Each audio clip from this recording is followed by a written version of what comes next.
Vamos a dar formal inicio a este acto.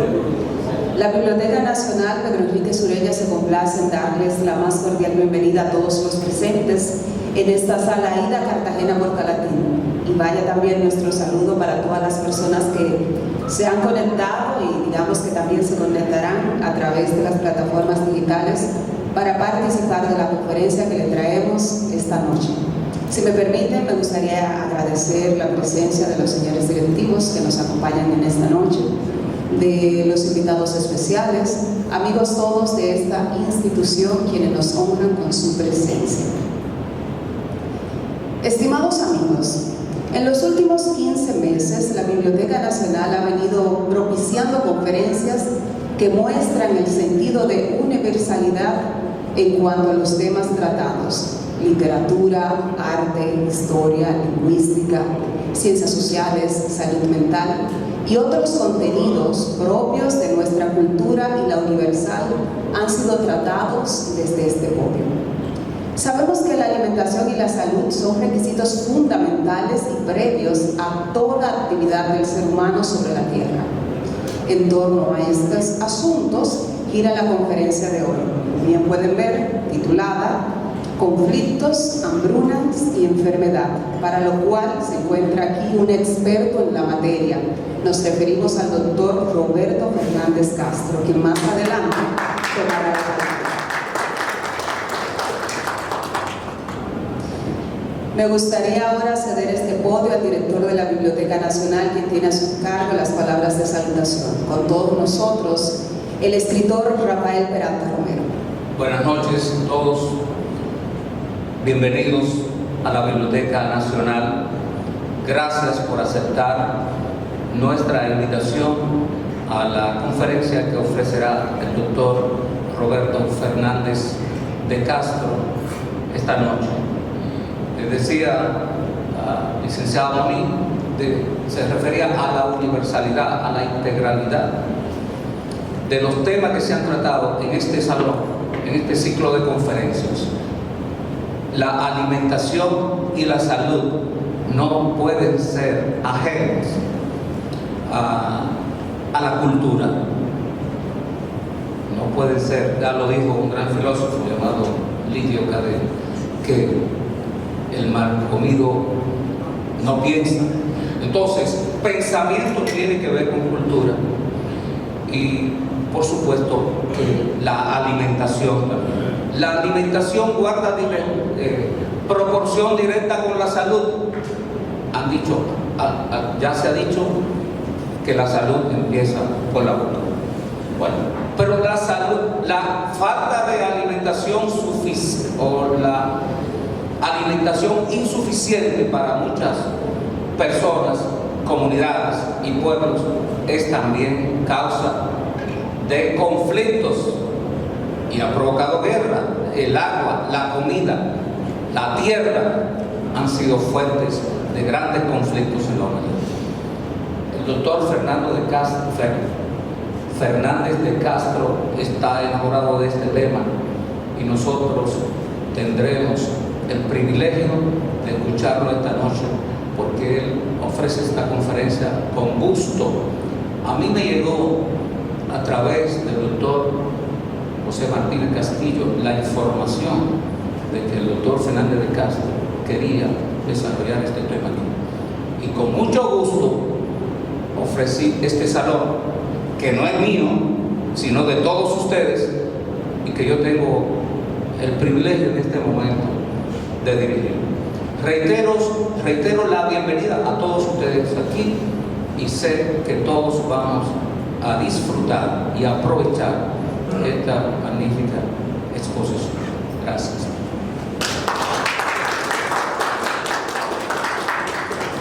Muchísimas gracias, señor director, por sus palabras. Estamos seguros que sí, disfrutaremos esta conferencia. Antes de llamar a nuestro conferenciante para que tome la palabra, vamos a compartir con todos ustedes algunos datos de su semblanza. Y la persona que hemos invitado para estos fines es el doctor José Martínez Castillo. Muy buenas noches, distinguidos amigos y colegas. Me siento un poco intimidado esta noche porque el director de esta biblioteca, Rafael Peralta Romero, es una persona que es prácticamente parte de mi familia, una persona que nos da el lujo de tener en esta biblioteca un miembro de número de la Academia de la Lengua, que no todos los países tienen ese privilegio, pero yo le tengo una admiración aparte a Rafael por su honestidad profesional y su honestidad académica. Gracias. Y esto nadie me lo ha dicho, sino que yo lo he vivido y ha estado donde hay mucho dinero, donde hubo y hay mucho dinero, y no se le ha pegado nunca ni un alfiler. Y Ramón Saba, ese gran poeta y crítico y publicista, bueno, mi hermano y él, mi hermano era Rumel, siempre se la ingeniaban para estar los dos en la misma habitación, haciendo diabluras. No lo votaron porque eran dos buenos estudiantes. Y Ramón ha seguido siendo un tipo muy brillante. Así es que estoy frente a dos personajes que, imagínense, los vínculos que me unen.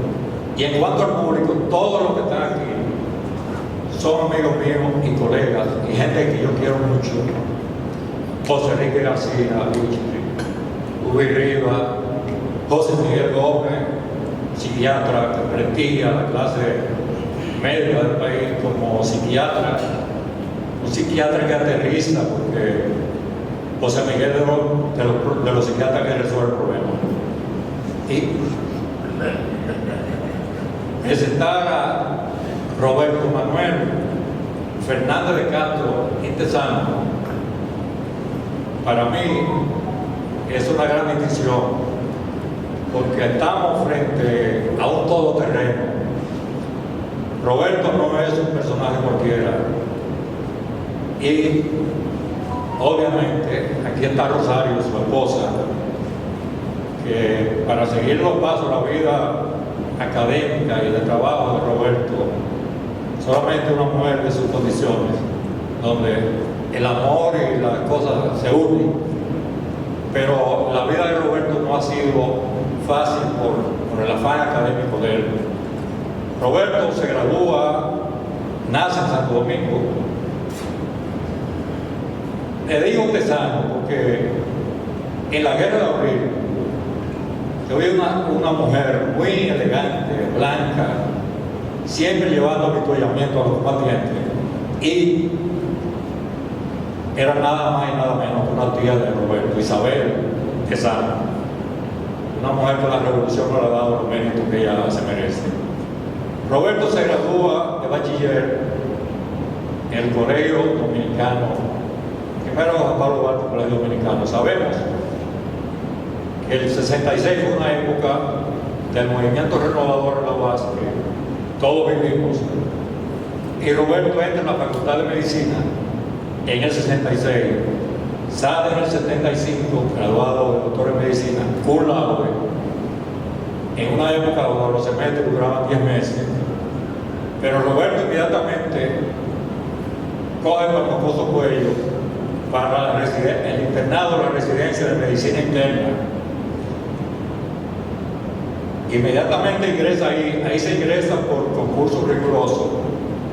Pero además, los que somos médicos y hemos estado por ahí sabemos que cuando uno lee la Divina Comedia de Dante, no le causa mucha sorpresa, porque el que ha estado por lo menos una semana ahí de médico sabe que lo que se dice en la Divina Comedia no está muy lejos de lo que pasa ahí.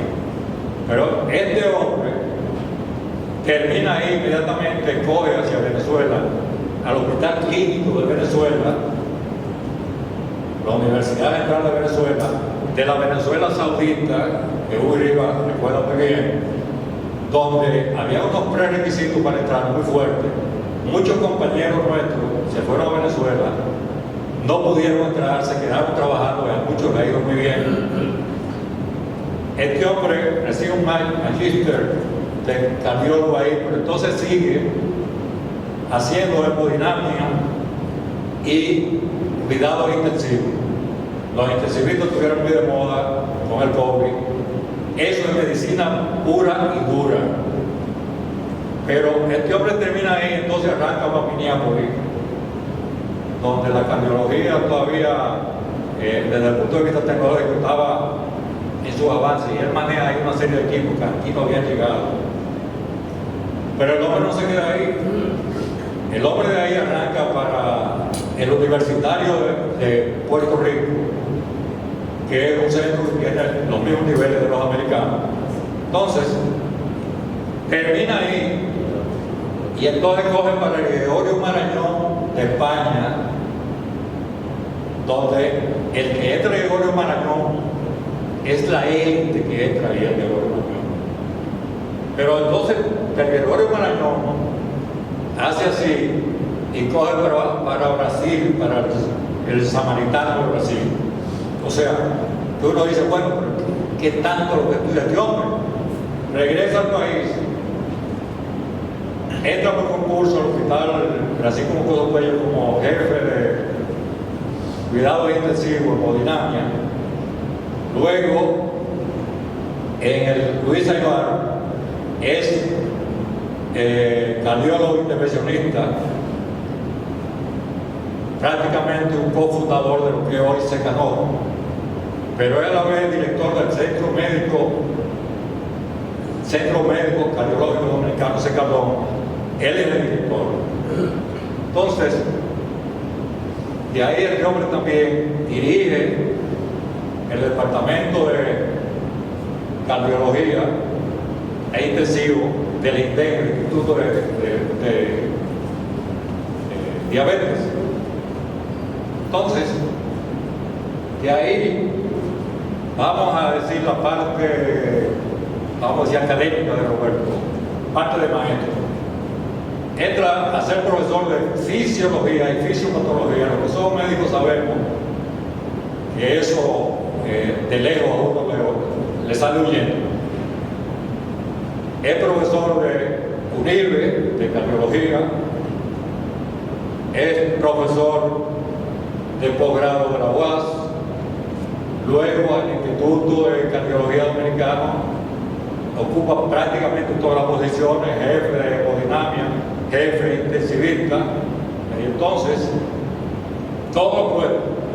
Entonces de ahí vamos a decir que ha publicado Roberto. La revista, el Archivo Dominicano de Cardiología, la revista dominicana de cardiología, Roberto es cofundador, pero Roberto era el comité ejecutivo de la revista latinoamericana de cardiología, incluyendo España y Barcelona. Entonces, este hombre sigue en sus andanzas y es cofundador de un libro de cardiodinámica que escribe el doctor González de Peña, 2 tomos, donde prácticamente ellos dos son los que escriben. El 18 seminario aquí de cardiología, decimoctavo, él se gana con un trabajo de investigación en primer lugar, y en el Congreso número 21 también se ganó el primer lugar en otro trabajo de investigación. Roberto es miembro de la Academia Americana de Cardiología, es miembro de la Academia Europea de Cardiología,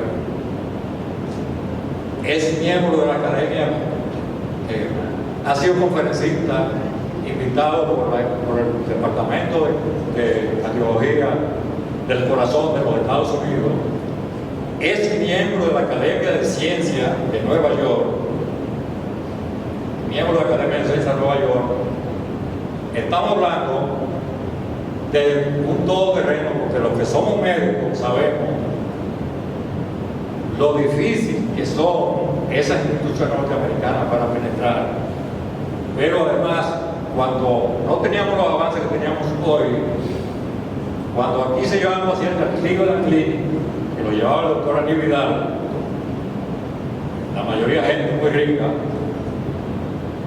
Anicito siempre decía, si yo no puedo ir, que vaya Roberto Fernández. Roberto iba al Cleveland Clinic, el centro número 1 del mundo de clínica y cardiología. Y Roberto se enfrentaba ahí con el que fuera, incluyendo parientes míos fueron de ese grupo. O sea que lo que yo estoy diciendo aquí, pues ya no escribí nada, porque si traigo el currículum de Roberto van a pensar que están hablando de un hombre de 80 o 90 años, y no es el caso. Pero además, Roberto, además de ser un hombre de ciencia, es un hombre, es un humanista, es un hombre de la vida. O sea, igual sale de una sala de cirugía y entra a un teatro, igual le da igual oír una música ya o bossa nova, sentarse en cualquier lugar. O sea, es un todoterreno. Si es que lo dejo con un hombre que, para mí, el trabajo más trascendente que él ha hecho, no ha querido casarse con la gloria de la medicina dominicana, porque no han querido implementar ese trabajo genético. Pero él en los próximos años va a salir aquí como uno de los salvadores de la medicina dominicana. Además, Roberto, el Colegio Dominicano, el Colegio Médico Dominicano, lo inició como maestro de la medicina dominicana. Es el título más grande que un médico puede recibir en cualquier país. Roberto es maestro de la medicina dominicana. Así es que, como el que vino aquí vino a ver a Roberto, yo me integro a disfrutar de la conferencia, porque realmente esto no es para médicos, pero esto es para antropólogos, para sociólogos, para etnólogos, para filólogos, porque esto es cultura y cultura de la buena. Como es Roberto, que Roberto es un hombre de la medicina, de la literatura, del cuento, de la poesía y de buen vino también, y de los buenos amigos.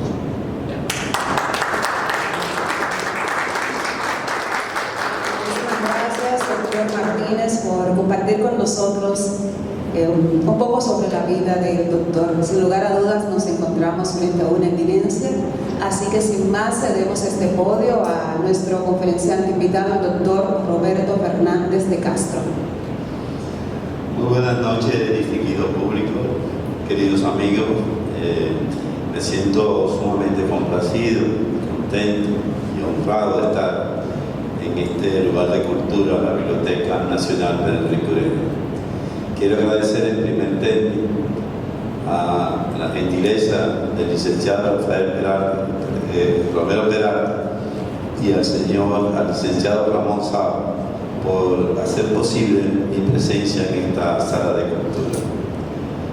Y obviamente en especial al doctor José Martínez Castillo, amigo de muchos años, compañero de muchas aventuras, por el largo recorrido que hizo sobre mi experiencia como médico. Le agradezco mucho sus gentiles palabras. Y nada, pues vamos a tratar de en los próximos 45-50 minutos de tratar el tema de los conflictos, hambrunas y enfermedades. No sin antes pedir disculpas por cierta disfonía que tengo presente, y trataremos también contar con vuestra indulgencia en vista de que hemos tomado la osadía de referirnos a temas de que no son de mi incumbencia principal, pero que trataremos de hacer algunos lineamientos generales para llegar a una idea final, que es la que queremos transmitir esta noche en esta charla conversatoria. Iniciamos con esta imagen de un pintor ruso desde el año 1800 y tantos, que representa la imagen típica de los 4 jinetes del Apocalipsis. En este caso, la presencia de la muerte, como se ve cabalgando, la presencia del hambre, de la peste y de la guerra. la historia ha sido una conjunción de estos elementos al cabo de todo su trayecto. En la prehistoria hubo siempre la presencia de conflictos y enfermedades, porque desde los primigenios antecedentes de la raza humana, de hace más de 5 millones de años, hasta la aparición del Homo sapiens, el hombre ha estado siempre acompañado por la existencia de conflictos, como hambruna y enfermedades, y la mayoría de las veces han estado juntos. Así vemos que si en el Paleolítico inferior apareció el Australopithecus, en el medio el Neandertal, ya a finales del Paleolítico superior comienza a aparecer el Homo sapiens como la persona o el género que dio origen a lo que tenemos hoy en día. Es decir, que el Australopithecus, como dijimos, del Paleolítico inferior al Neandertal, el medio, hasta finalmente el Homo sapiens. Entre todos se distinguía el desarrollo, porque desde los primigenios primates, siguiendo la teoría de la evolución, eran mucho más que ya a partir del Australopithecus, la altura fue de 1.25 metros, el volumen craneal de 680, hasta llegar a 1400 centímetros cúbicos ya en los Homo sapiens. La primera organización tribal de estos pobladores eran tribus pequeñas de 2 o 3 decenas, no más, y que tenían como característica el nomadismo y la forma de vida de la recolección, esencialmente de frutos menores, frutas y raíces, y ocasionalmente de la caza o la pesca. Posteriormente, en el Paleolítico medio y en el Paleolítico superior, con el descubrimiento del fuego y la aparición de la destreza de la confección de herramientas, fueron datos que contribuyeron de una manera significativa a este periodo. Durante los inicios, que como sabemos se originaron en África, se produjeron migraciones hacia Europa, Asia y hacia el continente, lo que es hoy el continente americano, a través del estrecho de Bering, en asentamientos que se produjeron por primera vez en esta parte de América, los llamados asentamientos de Clovis, que datan más de 11.200 años. Posteriormente hubo asentamientos en América del Sur a través de las migraciones que se produjeron a través de la Polinesia y de la ruta antártica. Aquí se describe el descubrimiento en los últimos años de un asentamiento que es probablemente el más viejo de lo que es el continente americano, que es el asentamiento de Monteverde, que queda en Chile, que corresponde a una antigüedad que puede oscilar entre los 14.000 a los 30, 40.000 años. Esto todavía está en discusión entre los hermanos. Lo importante es que el sistema de organización de la sociedad misma, ya a finales del Paleolítico superior, impuso el abandono del nomadismo y la confección o la adquisición de un sistema de vida sedentario, porque las poblaciones se asentaron en localizaciones donde se les proveían de alimentos y de casa para comer. Esto fomentó finalmente el desarrollo de la ganadería y la agricultura y, por supuesto, el abandono completo del sistema nómada, y aquí también el uso de animales domésticos que fueron como parte importante del acompañamiento de estas personas durante todo este periodo.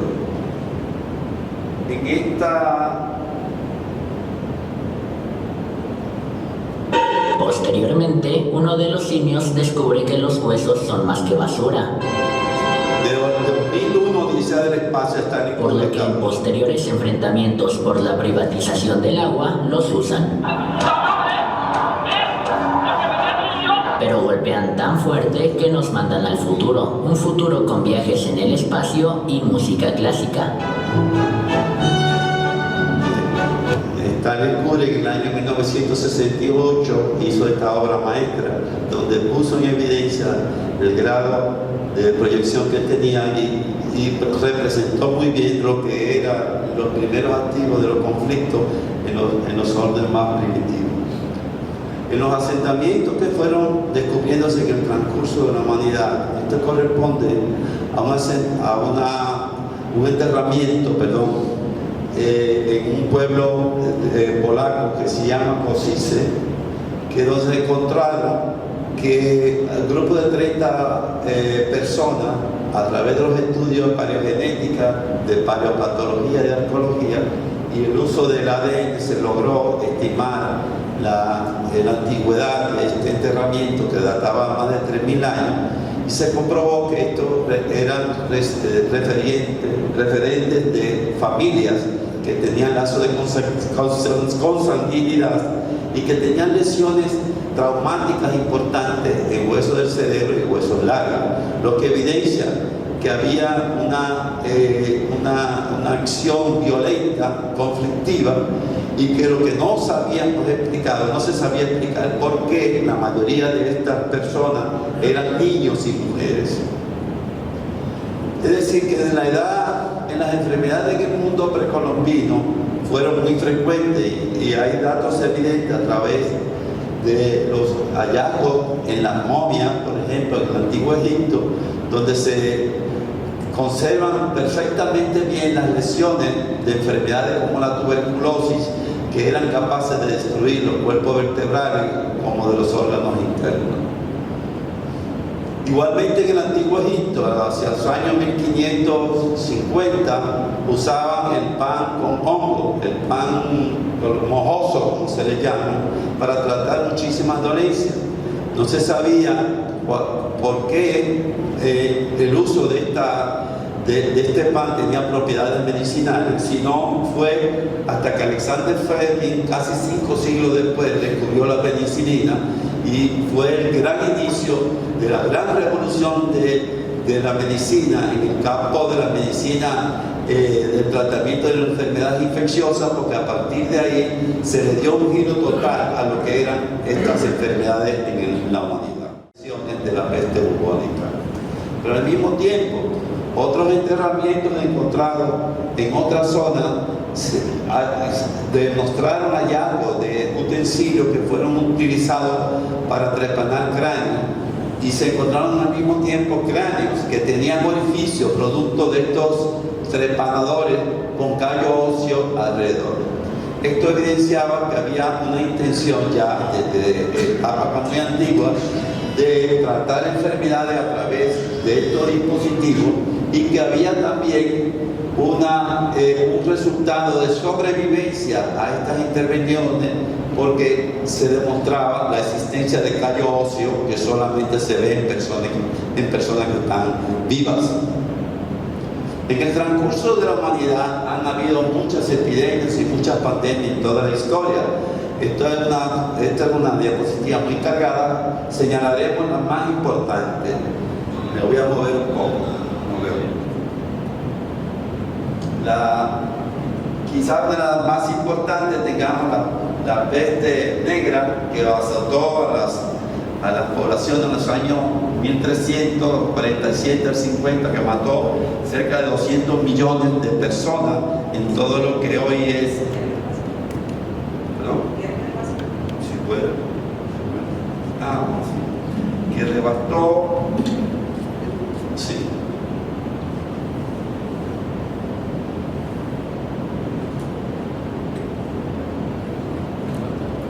Gracias. Todo lo que hoy es Europa y Asia, la fiebre de viruela hacia los años 1520, coincidiendo con todo el proceso de colonización de las Américas, donde murieron cerca de 30 y 50 millones de personas, incluyendo los aborígenes de todo el continente americano. La plaga Justiniana, que ocurrió entre los años 165 y 180 después de Cristo, que diezmó el imperio bizantino, disculpen, en los años 541 a 542, es decir, el último reducto de lo que era el imperio romano que quedaba en Asia, lo que es hoy Constantinopla. La gripe asiática, la gripe española, que coincidió con la Primera Guerra Mundial, que devastó más de 50 millones de personas, ya veremos más adelante luego, y el COVID-19, que es la epidemia, la pandemia actual que tenemos, que ha matado hasta el día de hoy más de 6 millones de personas. En una infografía publicada, presentada en el año 2012 en la gran exhibición llamada La muerte, un autorretrato de Sir Richard Harris, famoso actor inglés, Daniel McLaren estimó en el siglo XX que la mayoría de las enfermedades de la muerte ocurrieron por enfermedades infecciosas, entre ellas, y principales fueron el sarampión, la viruela, la diarrea, la gripe o la influenza, entre otras no menos importantes. Durante la humanidad, el proceso del cambio del nomadismo al asentamiento, a ser desde cazadores a ser recolectores y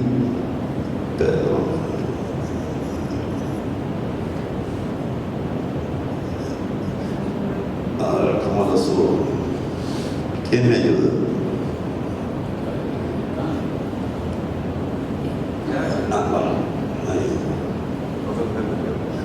Bueno, cuando el hombre comenzó de ser nómada y se aceptó, desarrolló una asociación con los animales domésticos. Según grandes estudiosos como Meltzer, dice que las enfermedades infecciosas de los animales pasaron de los animales a los hombres. Así el virus de la viruela corresponde a una mutación del virus de la viruela de las vacas. El sarampión sale de una mutación del distemper de los perros, y la influencia al virus de la fiebre porcina. Como vemos, las enfermedades, o sea, las sociedades de los individuos convivieron con animales de una manera voluntaria a través de la domesticación y de una manera a través de plagas, como este es el caso de las ratas, que aquí simulando el flautista de Hamelin, un poblado de Alemania, donde la plaga a través del piojo de las ratas devastó toda Europa en ese entonces, y se cuenta la leyenda que Hamelin encantó con su música a la rata y la llevó hacia un río donde ellas se ahogaron. Con el descubrimiento se produjo también un gran tema de debate, porque la conquista y la introducción a través de los españoles que llegaron a las Américas introdujeron enfermedades como veremos. No solamente fue un encuentro entre culturas, entre personas que tenían intenciones de lograr conseguir beneficios a través del subyugamiento, de la esclavitud y sometimiento de estos pueblos originarios, sino que también trajeron consigo enfermedades. Ya para el año 1496, cuando se funda la villa de Santo Domingo, que fue a su vez por prácticamente más de 2 décadas puerto de entrada a todas las expediciones que vinieron al Nuevo Mundo, las Américas. No solamente correspondió a este puerto de Santo Domingo una función, sino que su presencia del río hizo que todas estas expediciones trajeran cantidad de seres humanos, animales, plantas y muchos microorganismos que tenían todos estos colonizadores. De aquí entonces todo comenzó, desde este puerto, de esta villa de Santo Domingo, a todo lo que hoy es el Nuevo Mundo. Para el año 1492 se calculaba que a pesar de que hay disímiles estimaciones sobre las poblaciones, oscilaban entre 60.000 a 8 habitantes, a 8 millones de habitantes. Estamos hablando de la Hispaniola, de la isla española. Nuestro conciudadano Fran Moyapón reportó en una publicación en el año 71 la presencia de una estimación de 600.000 habitantes, y para el año 87 se estimó en 377.000 personas. Cuando Nicolás de Obando vino en el año 1502 a bordo de una expedición de 2.500 hombres y aproximadamente 30 navíos, pensaba inicialmente en cómo explotar ya lo que ellos sabían, los yacimientos de oro aluvial, y para eso desarrolló primero, agrandó y fortificó la villa de Santo Domingo, pero al mismo tiempo propició el desarrollo de la minería en lo que hoy es las riberas cerca del río Jaina, lo que hoy es San Cristóbal, donde fueron de las primeras minas de oro. A partir de ahí se produjo una debacle en la población de indígenas, que para este estudio de Fran Moya Pons, publicado en una reedición en la editora universitaria para el año 2012, él estimaba, Franco estimaba que para 1492 habían 100.000 habitantes en la isla, y que rápidamente descendieron a los 1520 a prácticamente al 10%. O sea que el 90% de la población de la Hispaniola rápidamente había disminuido de una manera considerable. ¿Qué produjo esto? Que la preocupación entonces de los reyes españoles y los importantes, a través de la encomienda, utilizaron los encomenderos y utilizaron a los taínos que fueron evangelizados como traductores e intérpretes de otros taínos que fueron reclutados antes de la trata negrera, taínos que vivían en todo lo que hoy es las Bahamas, de las Lucayas, que fueron traídos alrededor de 15.000 personas en las primeras 2 décadas del siglo XVI. Posteriormente trajeron algunos 5.000 lucayanos a las Antillas, a Cuba, Puerto Rico y Jamaica. Pero ya para comienzo de la tercera década del siglo XVI, ya prácticamente no había nativos en las Lucayas. Todos se habían contaminado y se habían enfermado. Es decir, que para 1508, en este mapa de la biblioteca de la Universitaria de Bolonia, se ven los asentamientos más importantes: Santo Domingo, Concepción, La Vega, Santiago, es decir, el Ceibo, en todas las regiones donde se potencializaba un producto importante a través de la extracción del oro. Esto duró poco, porque a partir ya de la tercera década del siglo XVI ya no había prácticamente taínos, y comenzó la encomienda con la trata de negros y la llegada de negros a través de África, a través de la trata de los portugueses, que, como sabemos, fueron los primeros que iniciaron en las finales de la primera y la segunda década del siglo XVI el reclutamiento de negros, que lo tenían en las Islas Azores, que sabemos de su procedencia, y que ellos suministraban a estos negros para que vinieran a las Américas a suplir la deficiencia de la población indígena.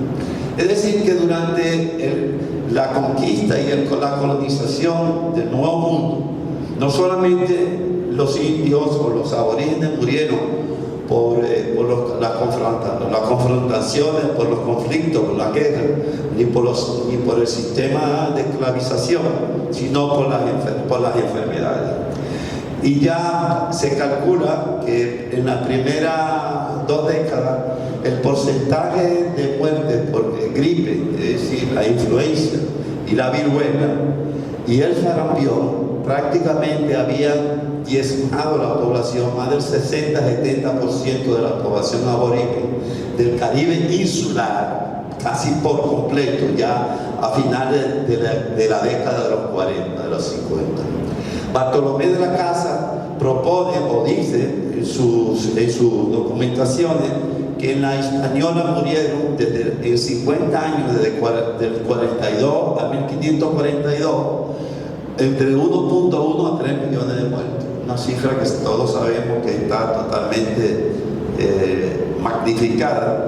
Y dijo que también habían muerto más de 3 millones entre Cuba, Jamaica, Puerto Rico y Antillas Menores.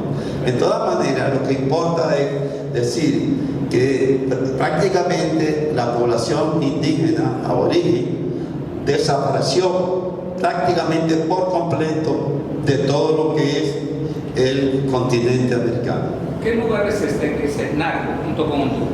¿Perdón? Narco debajo de México, Narco y Honduras. Naco es un poblado cerca de Soriano, porque hay otro Naco en el Perú.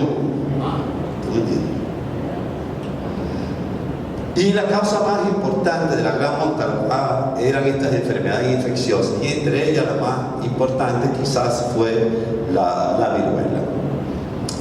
Afortunadamente, Don Jenner en el año 1796 descubre y comienza a utilizar un método inoculando de la pústula de una persona afectada con viruela de la vaca que se había infectado, comenzó a inmunizar niños.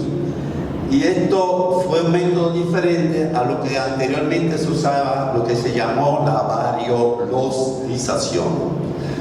Esto fue una precaución tan importante que durante la primera década del siglo XIX, los reyes de España se preocuparon por la gran mortandad no solamente de aborígenes de las Américas, sino de españoles y de mestizos y mulatos en todo el continente americano, y propiciaron una expedición para tratar de vacunar a todas las personas que correspondían al Caribe y al Sudamérica y extendiéndose a otros países. Esto motivó a que Julia Álvarez escribiera esta novela, se llama Salvando el Mundo, una novela que también fue premiada en nuestra ciudad. En el año 1550 se descubrió el papiro de Ebers, a honor a quien lo descubrió un antropólogo inglés, que describía, era el primer tratado escrito de farmacopea y de dolencia de enfermedades. En este caso, esta página corresponde a la descripción de una persona que tenía tuberculosis. Y obviamente estas lesiones fueron bien delimitadas por las características que ellos definían dentro de su... Sabemos que grandes personajes como José de San Martín, Modigliani, Rousseau, Napoleón II, Edgar Allan Poe fueron personas que fueron tuberculosas y que tuvieron, y muchas de ellas murieron como causa de esta enfermedad. Es decir, que todo el proceso de descubrimiento y de colonización trajo consigo un movimiento no solamente de hombres, sino de plantas, de animales y por supuesto de grandes enfermedades que fueron devastadoras para una población aborigen en las Américas que no tenía ningún tipo de inmunidad. Hasta ese momento estas enfermedades eran nuevas. Mostró a los españoles otras enfermedades que eran endémicas, como era la enfermedad de Chagas, la enfermedad de Carrión, la triquinosis, cerdo, vaca, todas esas cosas, y la sífilis. Se fue quizás el pago que le dimos a los españoles, pero en ese entonces estas enfermedades no producían, porque los aborígenes convivían con ellas, no producían nada. Sin embargo, estudio durante muchos años, se estimó ya en la Universidad de Emory que efectivamente la sífilis fue llevada al mundo entero a través de los colonizadores que en el primer viaje de Colón regresaron y se establecieron en Nápoles, muchos de ellos. Y ya para el año 1495 se desató una terrible epidemia en Nápoles que rápidamente se extendió por todo el continente europeo. Esta otra representación corresponde a un estudio de la Universidad de Massachusetts, confirmando datos similares del hallazgo de lesiones típicas en personas con sífilis. Esta imagen corresponde a las gárgolas de la Catedral de Notre Dame en París, demostrando que París probablemente sea una de las ciudades más devastadas en todos estos 5 siglos de presencia de esta enfermedad en todo el continente europeo. La gran realeza, los hombres más importantes, políticos como Lenin, Van Gogh, Schubert, Nietzsche, Shakespeare, Al Capone, todos estos individuos fueron portadores de la enfermedad. Y gracias a 2 personajes de la izquierda, es Paul Albrecht, un médico alemán que utilizó por primera vez un preparado derivado del arsénico, porque anteriormente se utilizaba mercurio. Los dos eran ampliamente tóxicos, hasta que Alexander Fleming descubrió la penicilina, y ese fue lo que definitivamente acabó con esta enfermedad en el continente. Para sorpresa de muchos, los condones se comenzaron a usar en el mismo siglo XVI en Europa, justamente para tratar de evitar la enfermedad, que en ese momento era una enfermedad de transmisión, en principio venérea, pero luego se hizo por contacto directo o por sábanas o ropas.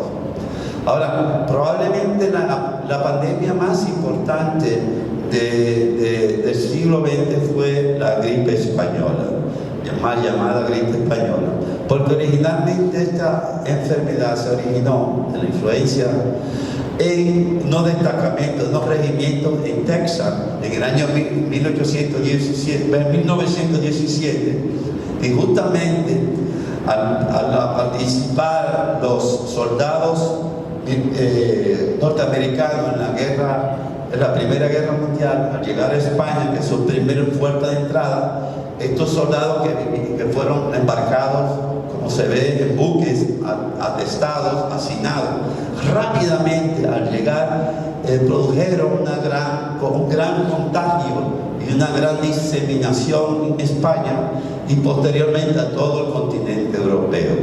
Se le llamó española porque España, por haber sido el único país neutral de toda Europa, emitía boletines consecutivos todos los días sobre la Primera Guerra Mundial y boletines sobre esto, incluso porque uno de los reyes quedó afectado.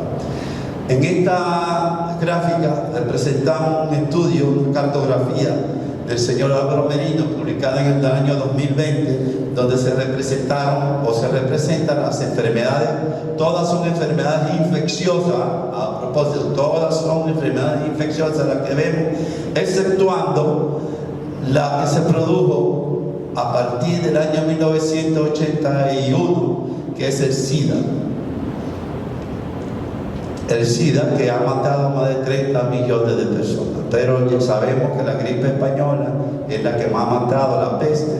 Y aquí hay 2 brotes importantes que se dieron en el siglo XVI, a mediados de los años 1528 a 1555, en todo lo que hoy es la península de México, Yucatán y toda esta zona, que en principio estas epidemias fueron equivocadas y pensaron que eran viruela, y no era por viruela, sino se le llamaba cocolitli, que era por fiebre tifoidea, salmonelosa.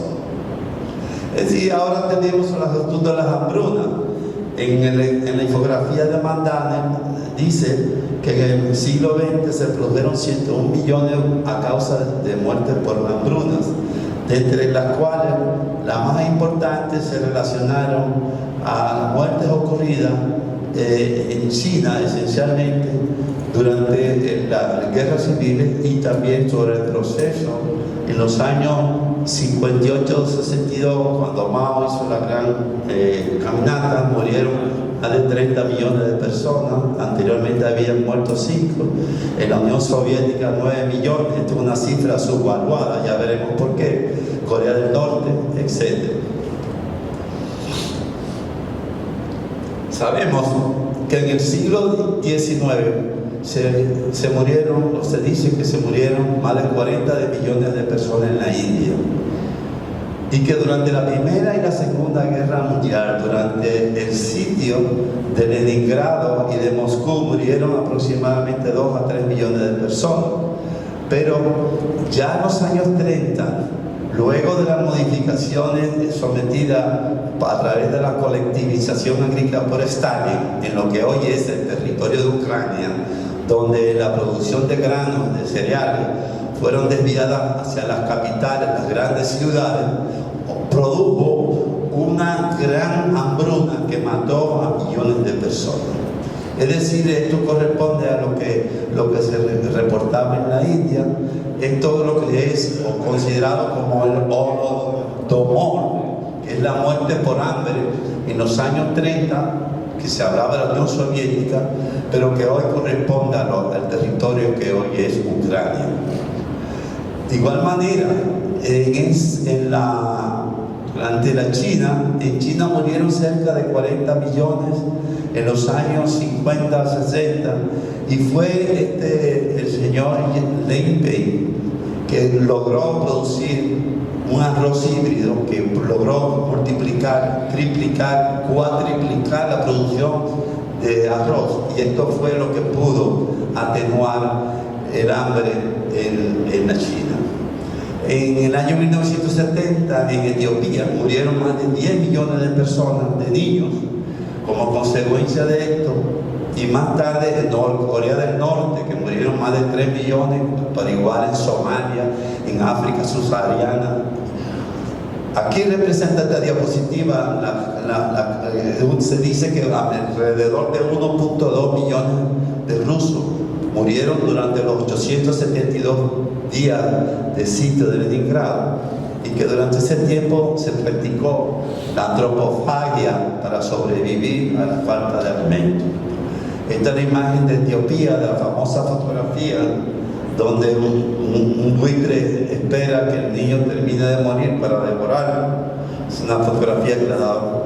Y esta corresponde a lo que se llamó limpieza étnica, que eran los conflictos que había entre poblaciones de musulmanes y cristianos en África subsahariana, que se combinaron los conflictos con la hambruna, que casi siempre van de la mano.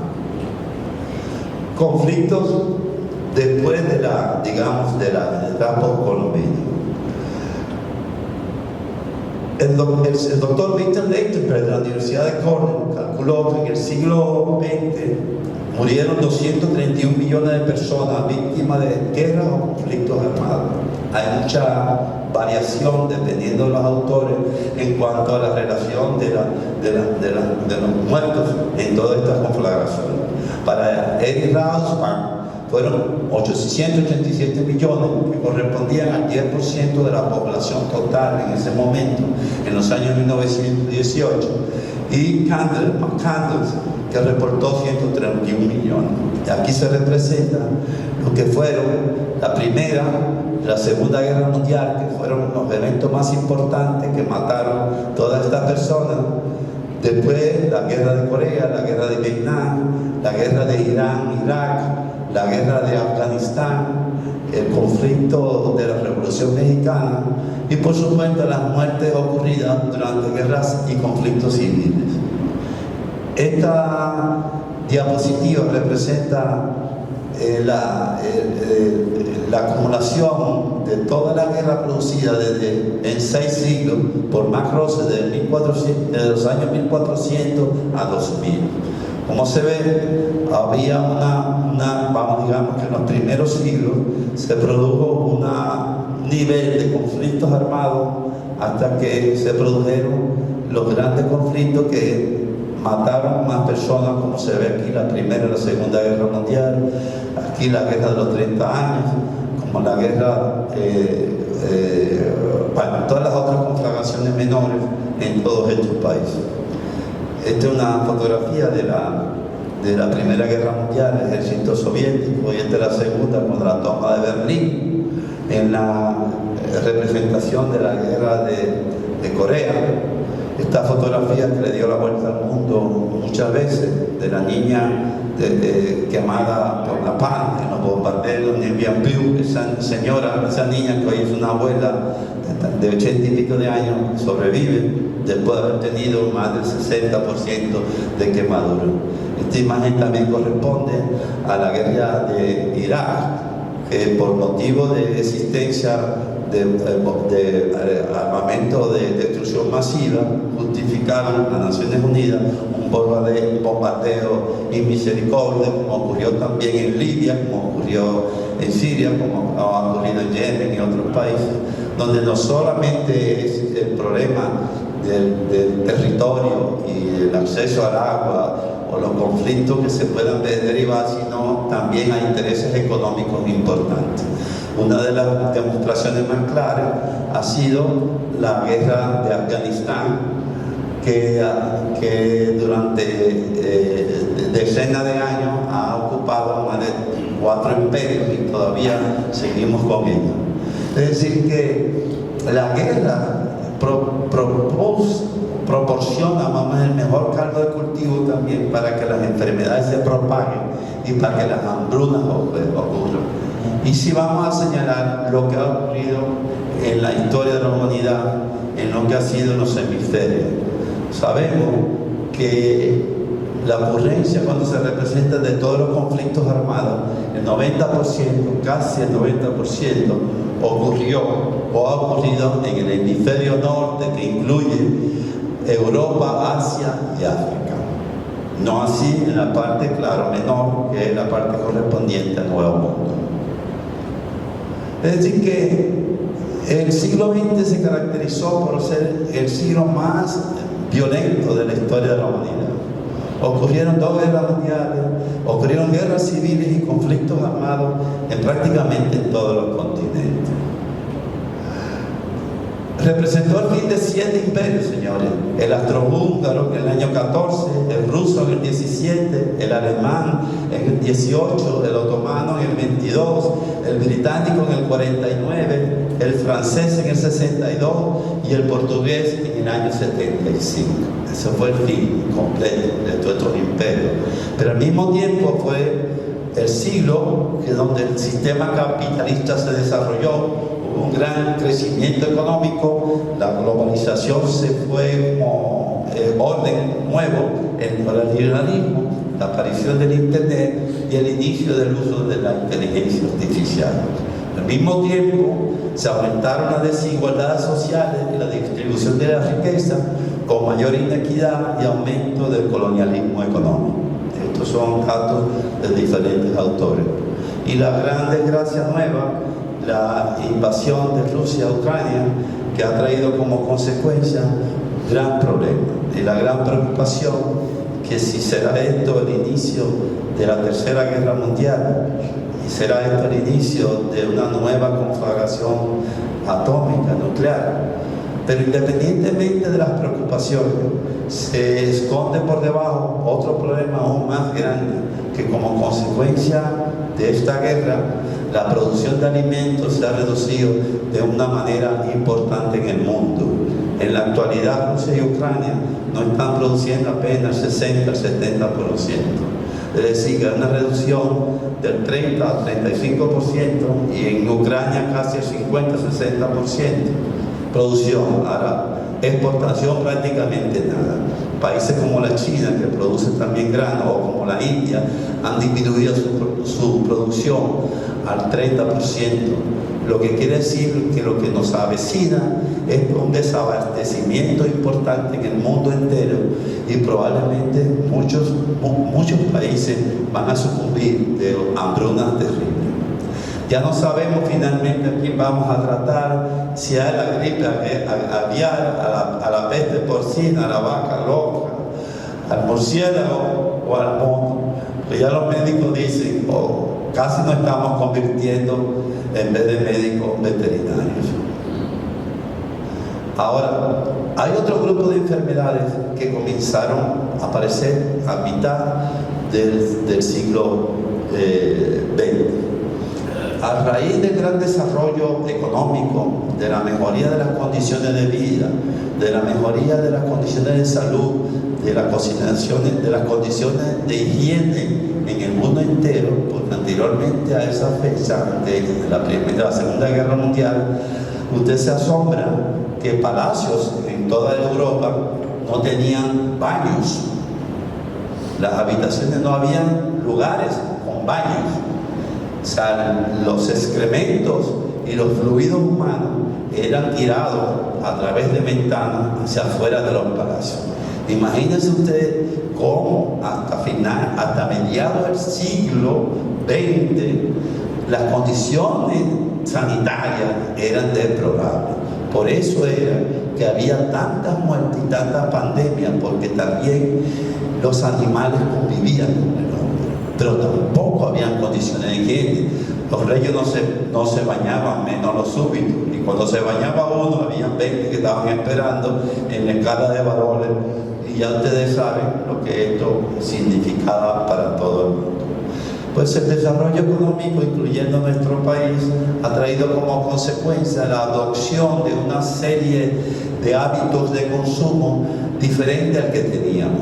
Y esto ha introducido un nuevo grupo de enfermedades que antes no teníamos.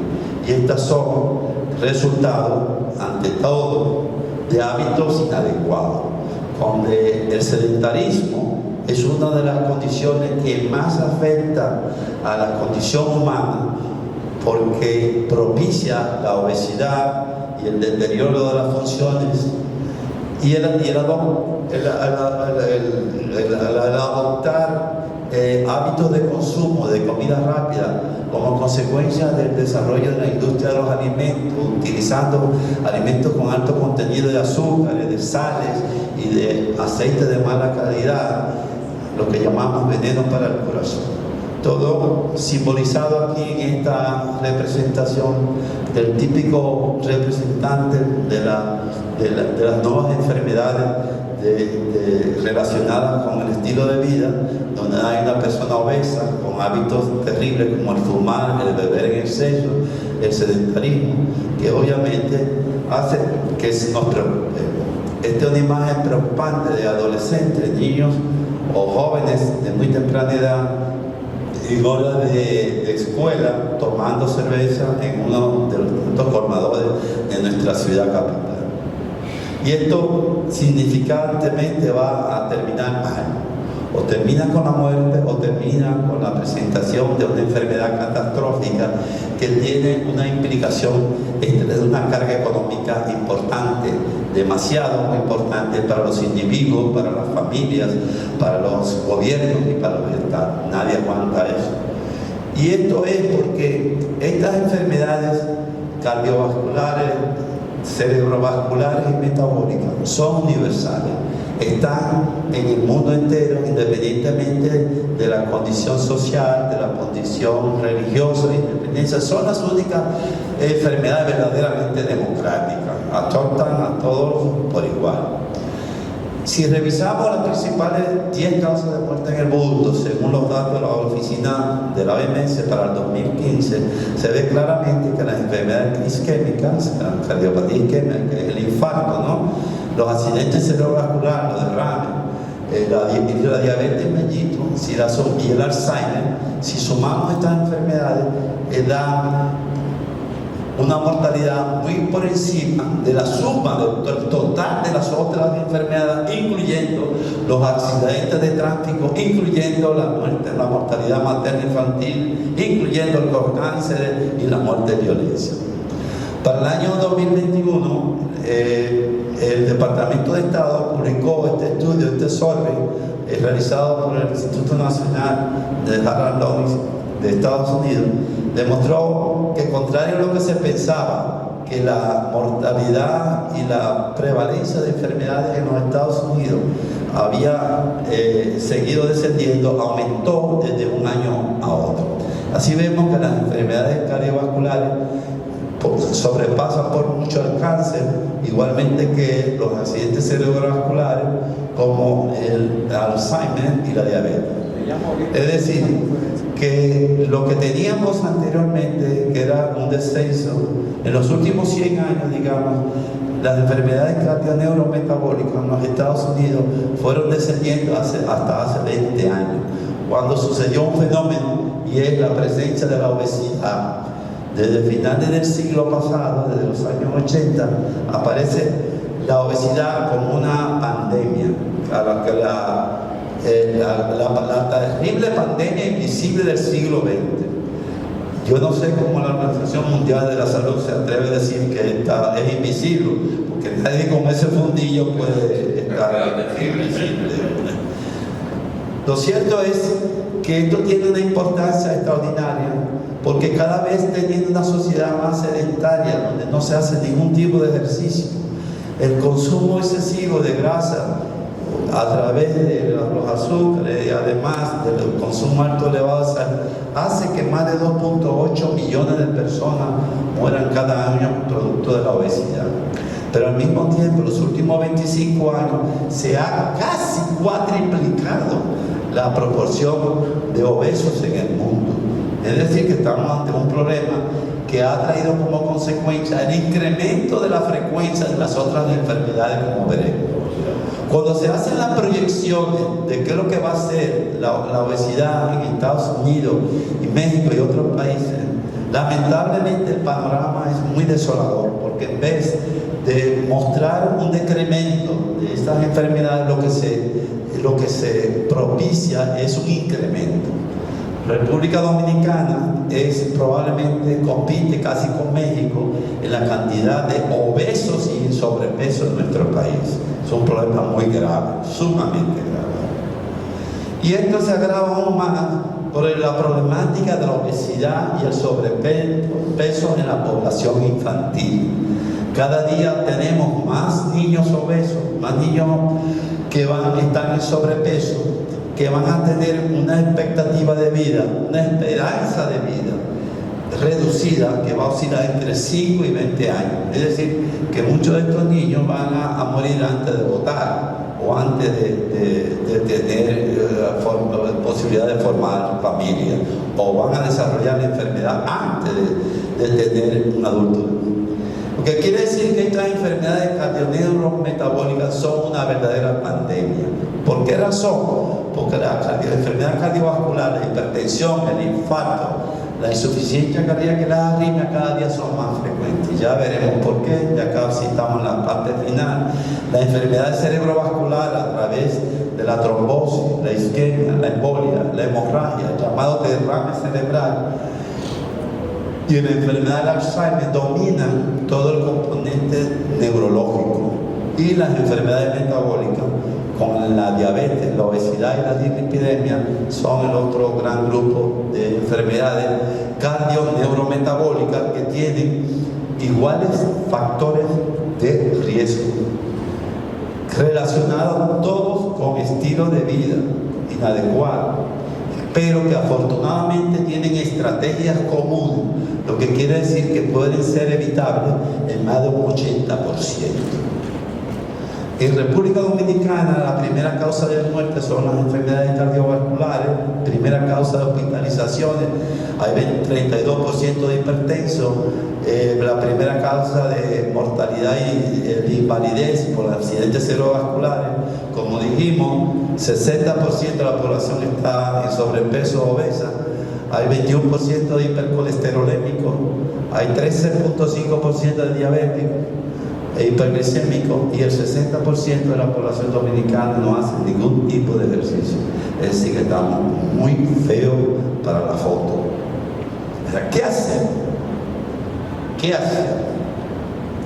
El primer objetivo que tendríamos que lograr es hacer que estas enfermedades sean declaradas prioridad sanitaria nacional. El problema aquí ya no es el COVID, ni el cáncer de mama, ni la mortalidad infantil, ni los accidentes de tránsito, que siguen siendo problemas, ni la muerte violenta. Problemas son estas enfermedades, que son las responsables de la mayor causa de muerte, de morbilidad, de mortalidad y, como dije, mayor carga económica para los individuos, familias, gobierno y Estado. Nadie puede soportar esa carga.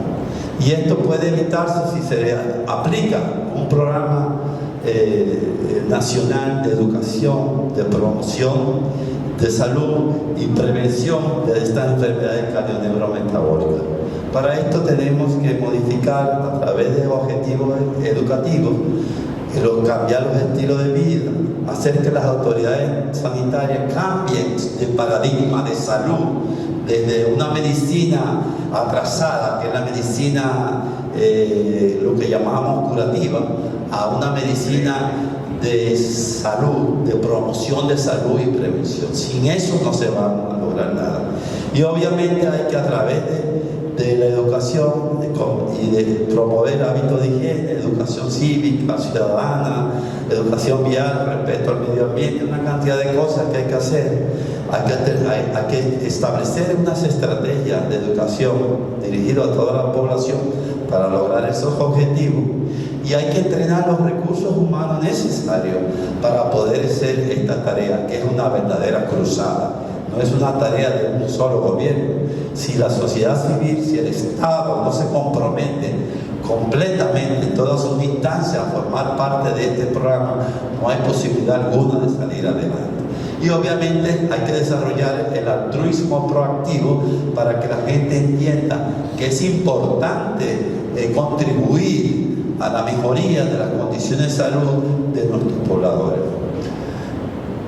Y quizás el instrumento más importante sea a través de la aplicación de un plan decenal de salud, que ya tenemos casi 3 decenios donde no se aplica ninguno. Se elaboró un plan decenal de salud en INTEC que fue entregado al gobierno antes de la pandemia, y todavía hasta la fecha creo que no se ha discutido, porque ese era un documento que había que socializar con todos los estamentos del Estado y que había que discutir para promover una política correcta. Y obviamente hay que aprobar nuevas leyes. ¿Leyes en qué sentido?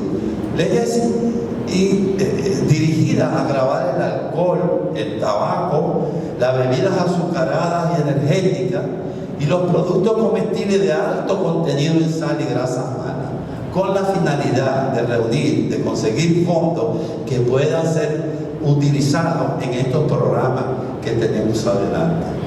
Es decir, que si seguimos pensando que construyendo hospitales y clínicas y comprando muchos equipos médicos y medicina para enfermedades catastróficas y se acabó, ya vamos a resolver los problemas de la población, decía Einstein que el principio de la locura es creer que haciendo lo mismo vamos a conseguir resultados diferentes. Es decir, que en definitiva hay que amar tu corazón, tu cerebro, tu metabolismo, reduciendo hábitos de consumo, modificando, como reduciendo el consumo de sal, de grasa, limitando el consumo de alcohol, a través de una dieta saludable, no fumando, manteniendo un buen peso estable y haciendo ejercicio. Solo así, a través de esto, podremos tener un impacto en la nación. Señores, muchísimas gracias por su